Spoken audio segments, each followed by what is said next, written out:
Hello again, it's Mark. Welcome to Scotch Sunday. And today I have another Glendronach.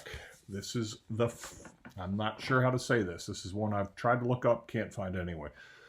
Forgue, something like that. Anyway, it's a 10-year-old. And I'm going to go ahead and open her up, let her get some air. This one I actually got in duty-free when I traveled. Last year, maybe the year before, I think last year, but I have not tried it yet. I have several. Glendronach makes several 10-year-olds. They make this one. They make Dutch exclusive. They make a Danish exclusive. So yeah, they do. They make like 3 different ones. So all right. So let me spin it around here for you. Let you see the color.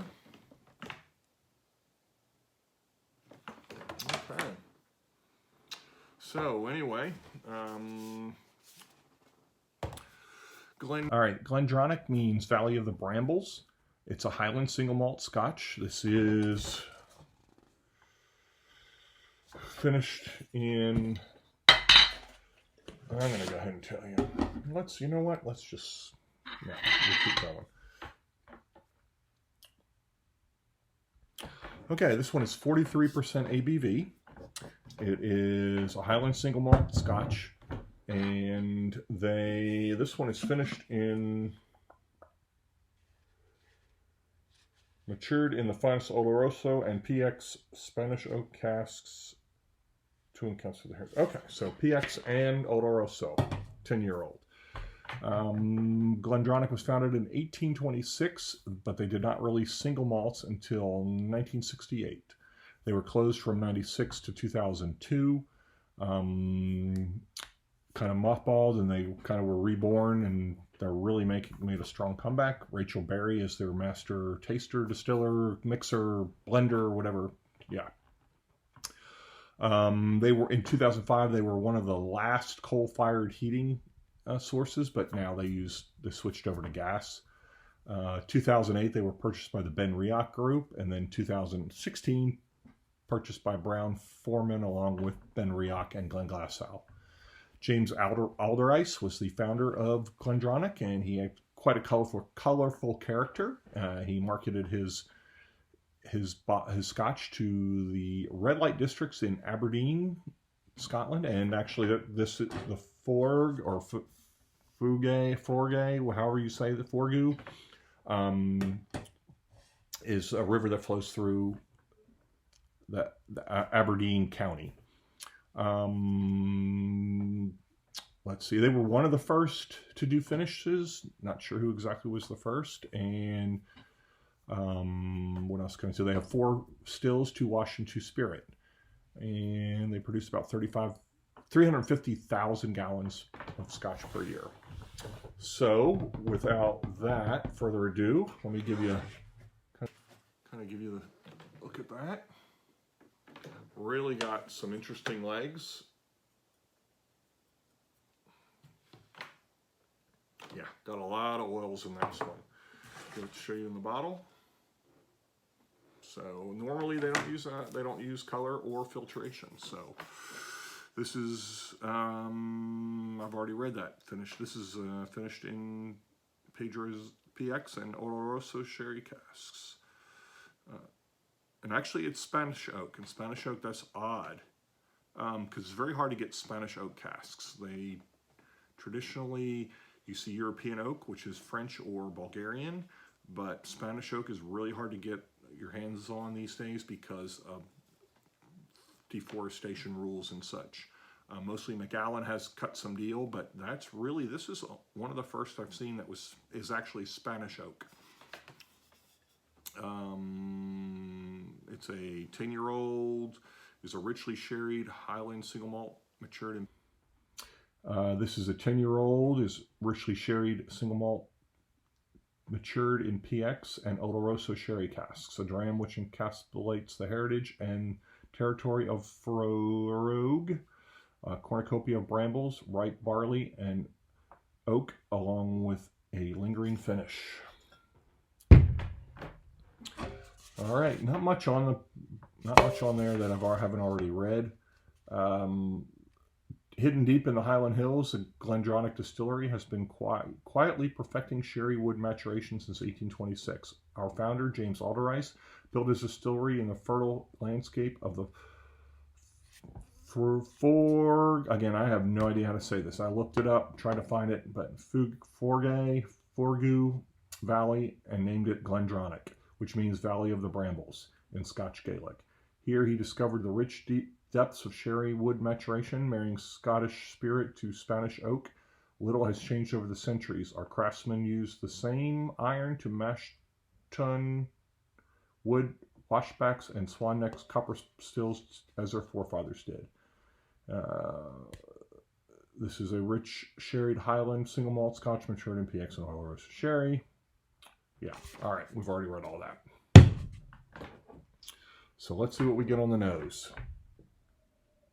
That's a strange smell.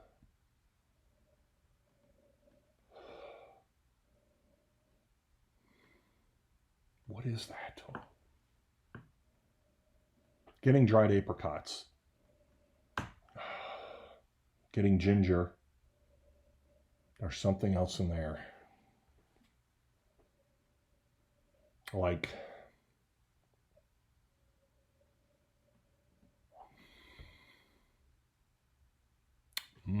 interesting. Okay, it's gone now. I'm getting just that dried apricots and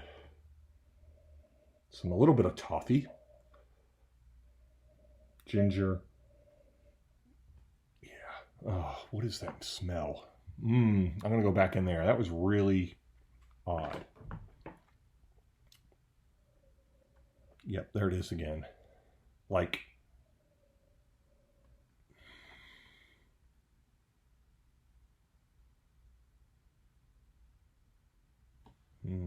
like a vegetable.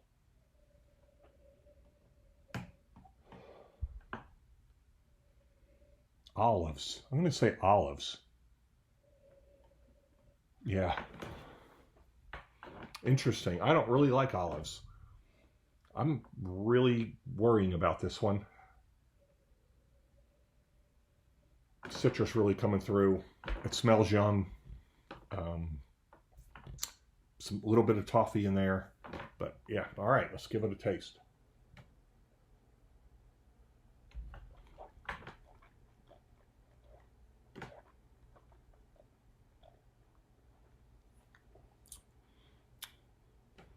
Very sweet.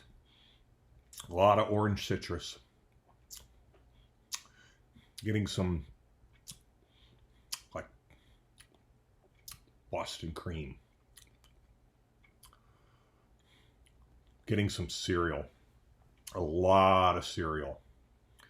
And I guess that's why it's reminding me of a Boston cream filled donut. That bready, custardy cream.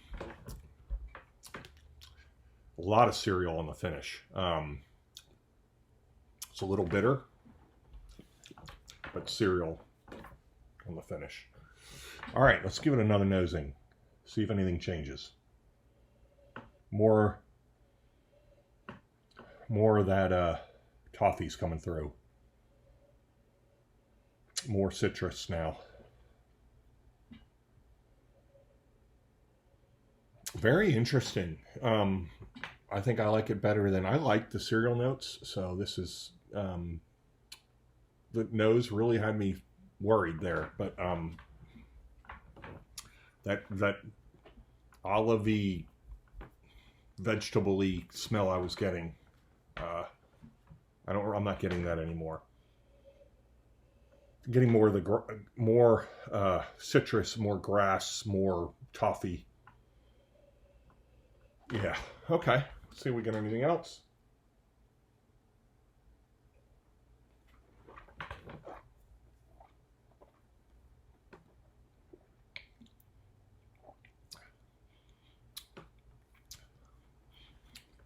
Citrus up front, but goes to that cereal with that cream, some ginger, a little bit of chocolate in there. This is like one of those Boston cream donuts.